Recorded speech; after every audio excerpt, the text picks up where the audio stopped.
Chicago overcame a 10-point fourth-quarter deficit to send the game to overtime, where Caleb Williams won the game with a 46-yard touchdown pass to DJ Moore. Chicago's now a game and a half up on Green Bay in the NFC North with 2 games to play. Can this version of Caleb Williams lead the Bears to a Super Bowl, Cam? You give me that fourth quarter overtime, Caleb. Yeah, that's that exotic Caleb. You dig what I'm saying?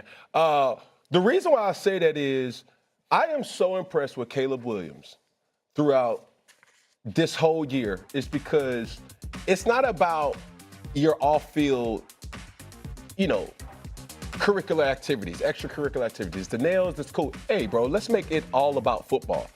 What we've been able to see on display week in and week out, and I wish Shay was here to talk about her Bears, because Caleb has answered the call. Now, you take away that late game interception that he had, that cost, the Bears the loss. But above all, last week or on Saturday, he was out.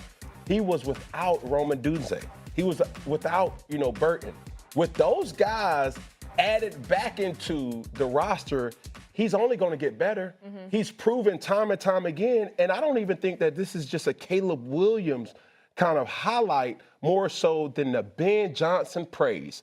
What a difference a head coach can make for a team that pretty much has the same kind of pieces, but his mentality, the things that he has inserted, the ways that they're finding ways to win football games has just been something that makes the Chicago Bears an extremely dangerous team. Yeah, I may not be a fan, but I do cover them on a daily basis. So they are technically in my wheelhouse and my team as well. Damian? Listen, I love Caleb Williams. I love the progress that Caleb has made with Ben Johnson. It's been night and day from his rookie year to this year. But I think Chicago's ahead of schedule. I don't think they're the team that's going to come out of the NFC. I think the Rams, to me, are the class of the NFC. Even in the game where they lost by a point on the road to Seattle, I mean, think about it. They had no Davante Adams. Davante Adams is a huge part of the Rams equation. Matthew Stafford, in my opinion right now, is the league MVP. We'll see how things shake up in the last 2 weeks. But when I look at the Rams, they are about as complete a team as there is in the National Football League on both sides of the ball.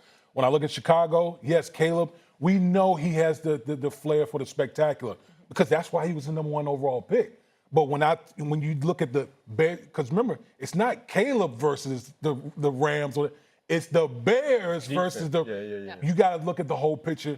The Bears defense, as they are as opportunistic as any defense in the league, but I don't think they will hold up against, going up against the Rams or maybe a Seahawks type team. Pass rush issue, or what do you think it is? Because obviously they lead the league in takeaways right now. Correct. The red zone defense was incredible the other night. Mm-hmm. What is your holdup there? I think the rush defense, listen, the one thing, as much as we talk about Matt Stafford and Puka Nacua and Davante Adams, guess what else they have? They have a really good rushing attack with Kyron Williams and Blake Corum. So the Rams can, whatever style you want to play, the Rams can play any style and beat you. Mm-hmm.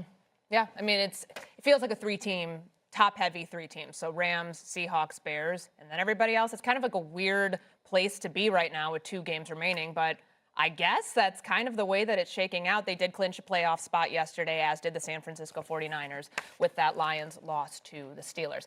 All right, coming up next, who has a better... One, defense has to kind of say no first down because now we're in field goal range. So everybody on the defense just a little bit closer. We get into 13 personnel, 1 back, 3 tight ends. You got to put people down near the ball. Now look at that secondary, about 10 yards away.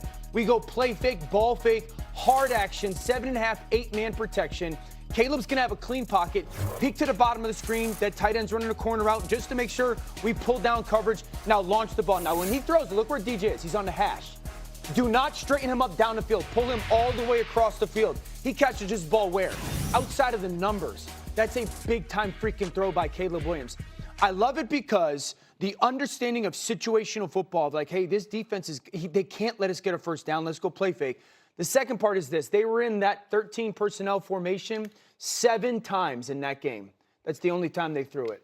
That's like Ben Johnson's moment right there, being like, this is why I'm Ben Johnson. It's not the play call. It's when you make the play call. So it's his call, and it's Caleb's throw, and it's 100%. DJ's catch, and everybody 100%. has their shining moment at that 100%. time. And the probability of all those things working Yeah. out in that way is ridiculous. And you can see, to your point about them running that 7 times and never throwing, or that formation, you can see the safeties creeping down. The point you made about the field goal, you can tell that they were talking with each other like, look, we can't give them any more yards. You watch them sitting there, and the middle field is completely vacated, and then you're just in a foot race. And to throw that ball, it's good coverage. Like, it's tough right there. He has a hand on his shoulder. You're not supposed to be able to catch that ball. All that stuff happens, and it's a pinnacle moment, like you said. And they keep doing it. Week after week, it feels like we're like, this is their moment. Yeah. They beat the Eagles. This is their moment. Yeah, yeah. If we Then arrive, they keep arriving again. If we get this version of Caleb Williams, can this team win the Super Bowl? Whoa. We were just having fun. Gotta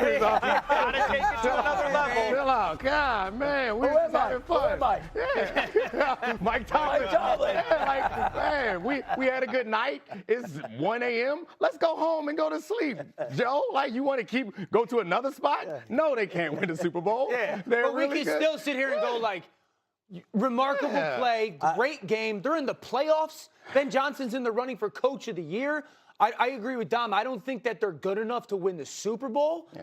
But it's still a phenomenal accomplishment so far where they are. Joe, where do you want to go next? Because I think they could do it, actually. Oh!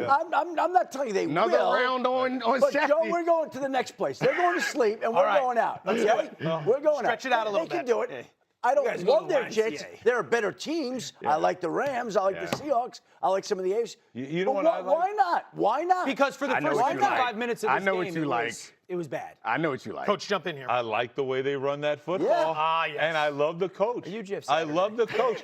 And here's the thing. I didn't know what he liked. I thought he was going to say defense. No, that defense, I can't say it. I know. the Bears Bears There's a lot of defense things is- that Rex likes. Bears defense is awful. Yeah, It's that's the awful, but they thing. get takeaways. That's Right. what's going to keep them out. But I'm going to say this: the long range, when you have a franchise type Yeah. coach and a franchise type quarterback, that's long-term success. That's what they're building for. I don't think they get there this year, but it's not going to be long until they're right in that and conversation. not only that, but they've got a defense now that is getting turnovers. And teams have these years where it just seems Yeah. like everything's going your way in a year.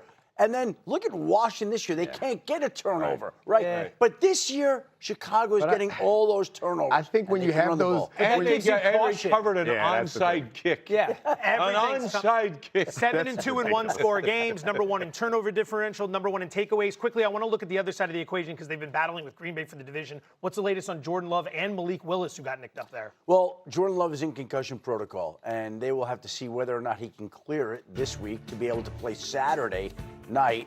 And also, Malik Willis has a right shoulder injury. So there are 2 quarterback situations in Green Bay to monitor this upcoming week.